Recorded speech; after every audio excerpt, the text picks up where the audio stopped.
Yes, James Moffat, was one of the many hopefuls who converged on the great Amargosa Desert back in May of 1906. News of the strikes that made men rich were circulating throughout the mining world. I left San Francisco and headed for this new town hard on the edge of Death Valley. Roads in the desert at that time were but wheel tracks of wagons and buckboards in the sand. A few automobiles braved the trip over the barren country, and I pulled in on a Stanley steamer automobile. Upon my arrival, I learned that the population had soared from a handful in 1905 to 8,000 by the spring of 1906.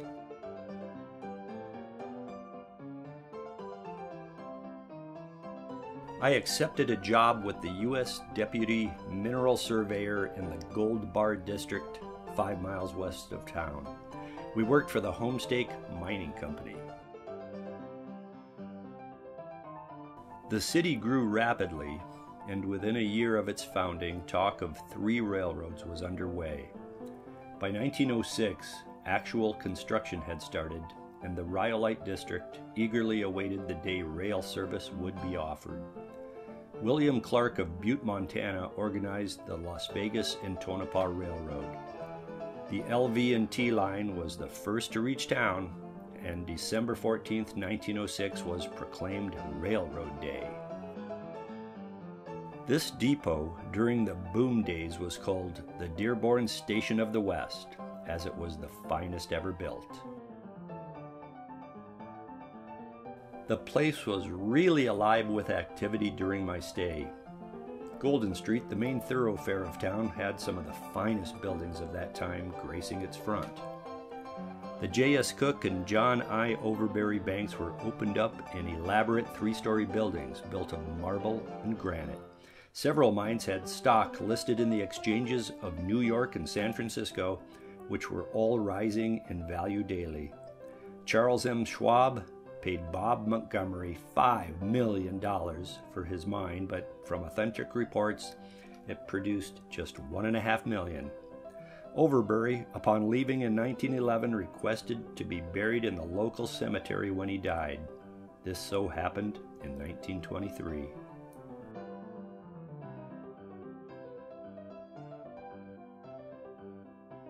The H.D. and L.D. Porter brothers of Randsburg, California, opened a general mercantile store which handled everything from hairpins to heavy mining machinery.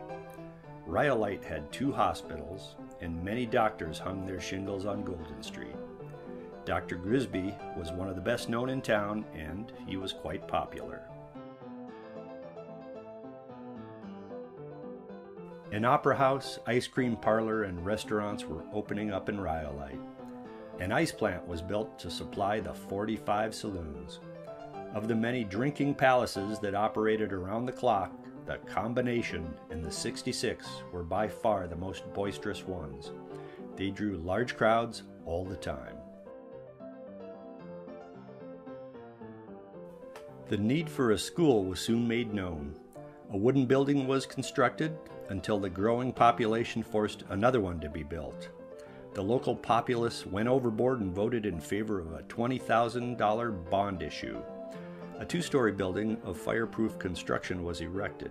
Much to the disappointment of townfolk, the excitement of the boom was losing its glamour as the mines began to play out, and the school was never filled to capacity as the population began to dwindle.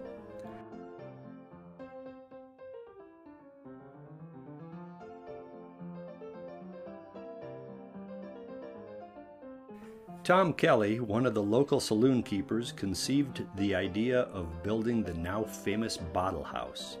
As building materials were prohibitive, he rounded up 30,000 whiskey and champagne bottles from the backyards of the 45 saloons. Paramount Pictures restored the building in 1925 for the filming of Wanderer of the Wasteland.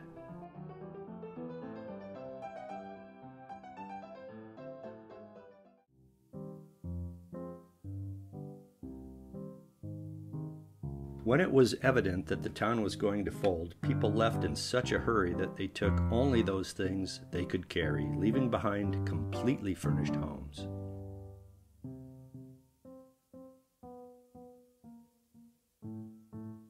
I threw some groceries into my blankets and hiked out to Mud Springs in one afternoon, a distance of 14 miles. $21 was all that I had to my name when I left Rhyolite.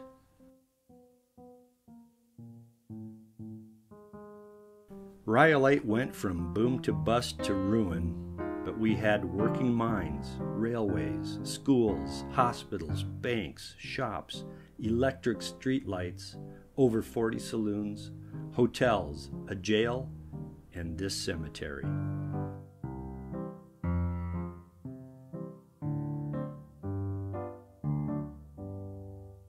I returned to Rhyolite in 1955, a lapse of almost 50 years.